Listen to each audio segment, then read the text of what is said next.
Bonsoir Sarah. Un forum international sur les traités bilatéraux d'investissement engageant la signature de notre pays se tient demain à Dakar. À cette occasion, nous recevons un des organisateurs. Bonsoir Maître Mohamed Kébé.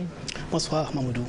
Vous êtes managing partner de la société d'avocats Génie et Kébé, un cabinet d'avocats panafricain basé à Dakar avec 14 bureaux affiliés en Afrique.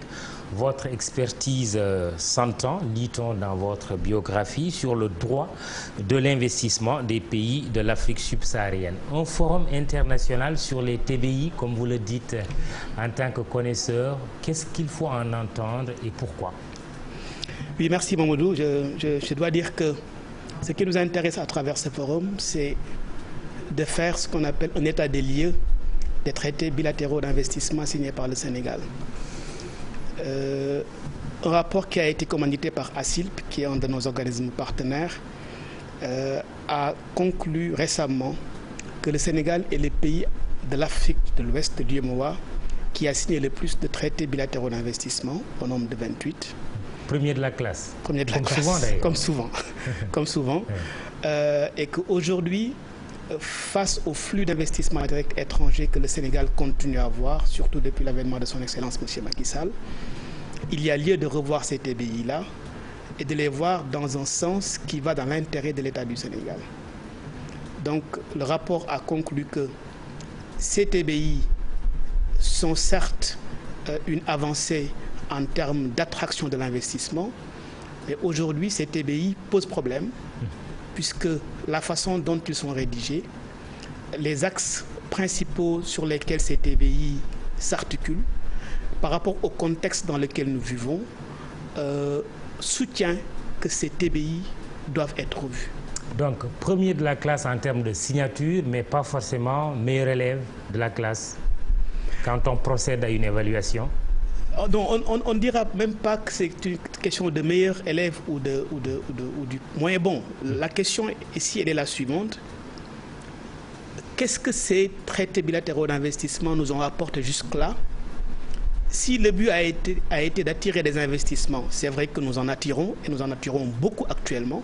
Oui, autour de 2,5 milliards de dollars. Selon les derniers rapports de la CNUSED. Oui.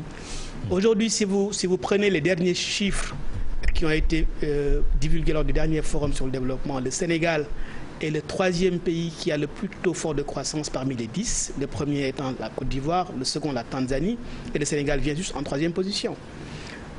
Cela suscite effectivement de l'attraction, mais cela suscite également des questionnements. Ces investissements que nous sommes en train d'attirer, qu'est-ce qu'ils nous rapportent?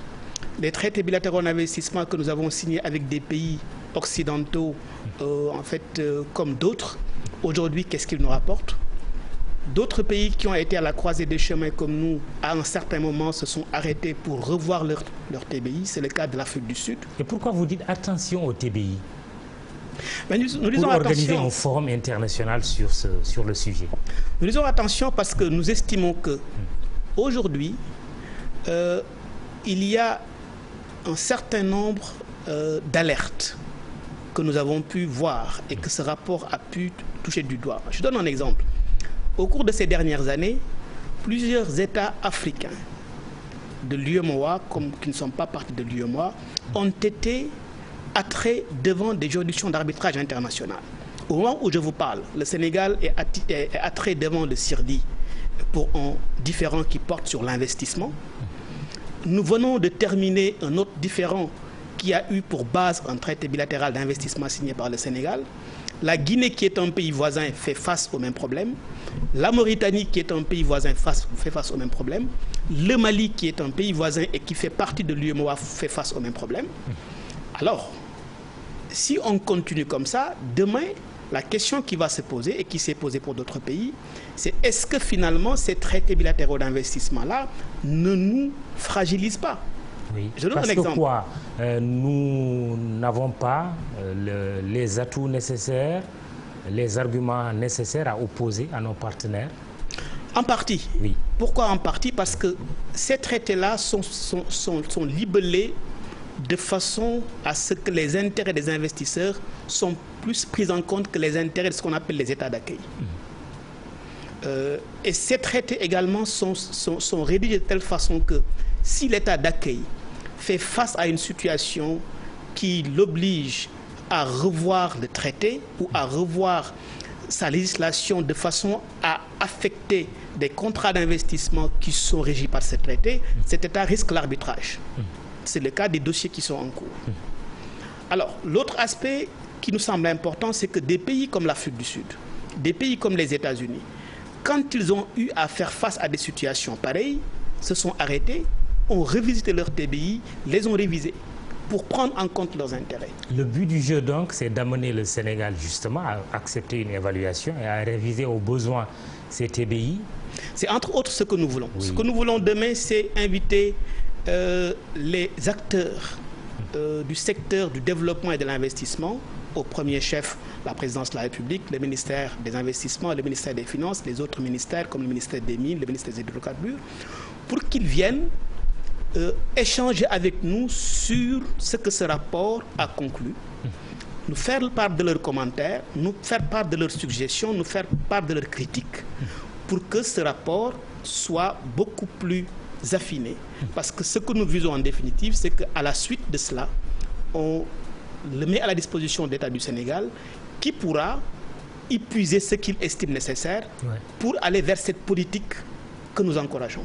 Une politique commune aussi au sein de l'UEMOA, c'est ce que vous recherchez? C'est ce que nous recherchons, en fait, au-delà du Sénégal. Puisque ce que nous voulons aujourd'hui, nous sommes dans un contexte de régionalisation.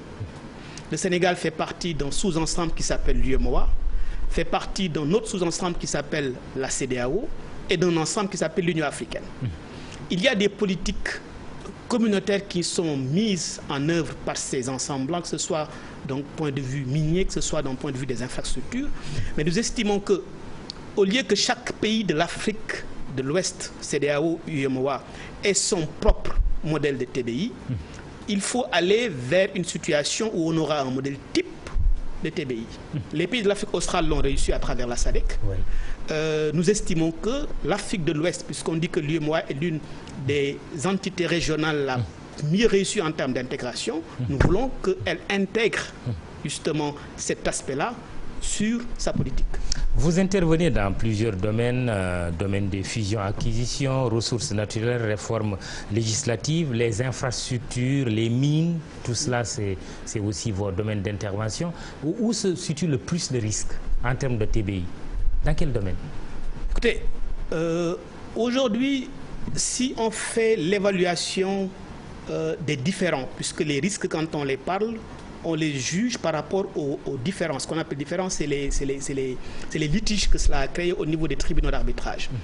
Ce qui a le plus créé de risques, c'est le secteur extractif, ce qu'on appelle les mines, le pétrole et le gaz.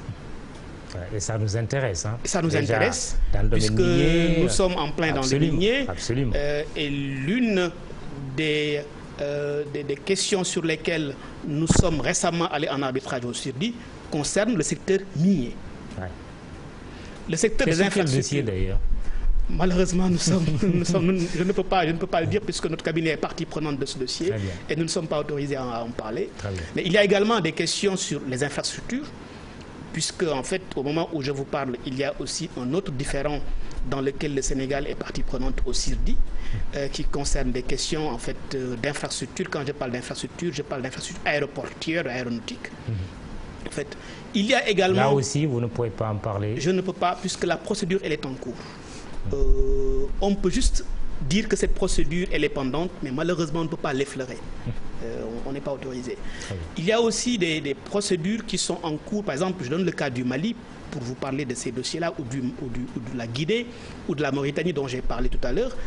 Tous les différends qui sont actuellement en cours devant le CIRDI concernant ces pays, c'est dans le secteur extractif. Et le Sénégal, aujourd'hui, est un pays à vocation minière. On a découvert récemment du pétrole et du gaz. Et les pays en fait, avec lesquels on a signé des TBI ont des sociétés multinationales qui évoluent dans notre pays. Il est normal que tout cela soit revu. Alors, que tout cela soit revu à l'heure du plan Sénégal émergent. Oui. Quel est l'enjeu ici?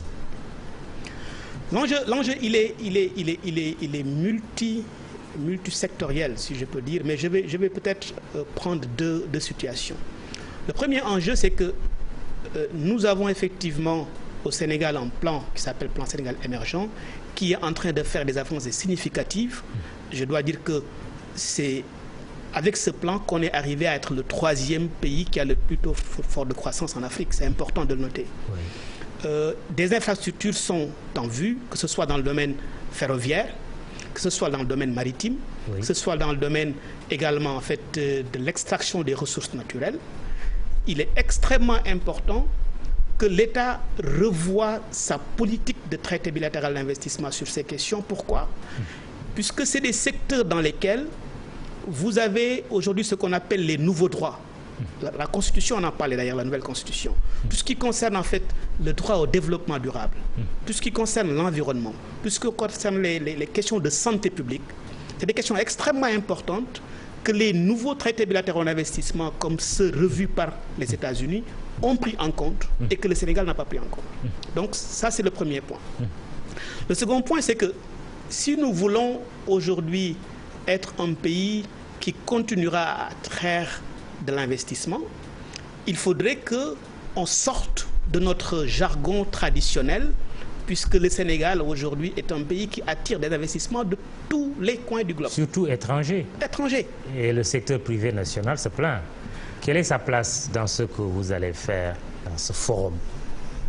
Sa place, elle est au premier plan. Pourquoi elle est au premier plan? Parce que quand on parle d'investissement direct étranger, c'est vrai que ce sont des multinationales qui viennent, qui investissent, mais elles ne viennent pas seulement investir. Qui rapatrient l'argent. Elles viennent investir, et si l'État et le secteur privé jouent le jeu, ce secteur privé-là peut être associé dans ce qui se fait. La Chine, aujourd'hui, elle est arrivée au niveau où elle est parce qu'elle a très tôt impliqué son secteur privé national, je le mets entre guillemets parce que c'est un pays qui a vocation communiste, mais bon, disons-le tel quel, a toujours dit aux investisseurs, quand vous viendrez investir chez nous, non seulement vous impliquez la donne locale, mais il y a ce qu'on appelle en fait tout ce qui est transfert de know-how pour que ces entreprises-là puissent demain prendre le relais. Qu'est-ce que vous faites concrètement dans le domaine de la promotion de l'investissement en Afrique subsaharienne? Peut-on avoir une idée des montants? Les montants, je pense que c'est... Je ne pourrais pas aujourd'hui en fait donner de chiffres.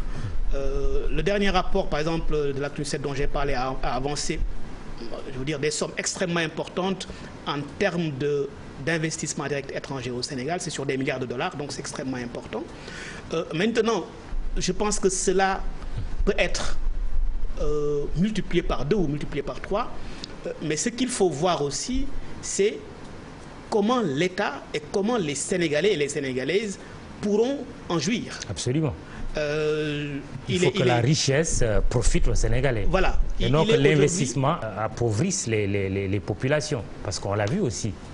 Malheureusement, mais je pense que, et c'est l'une des raisons pour lesquelles nous demandons à l'État de venir discuter avec nous demain sur ces réflexions-là, nous pensons que si les autres pays, comme le Canada, comme les États-Unis, comme l'Afrique du Sud, comme la Bolivie, si ces pays-là se sont dit qu'il faudrait que l'on revoie nos TBI de façon à ce que les intérêts de nos pays soient mieux pris en compte, nous aussi, on doit le faire. Pourquoi pas? Très bien, pourquoi pas, on terminera par là. Je rappelle tout simplement que votre cabinet il est établi par Chambers Global, que vous faites partie du tiercé des avocats d'affaires leaders au Sénégal, ainsi que du top tiers sur la liste des avocats africains leaders en énergie et infrastructure, en banque et finance, publié par International Financial Law Review. Et puis, vous faites partie du répertoire Who's Who Mining. Merci d'être venu, Maître Mohamed Kébé.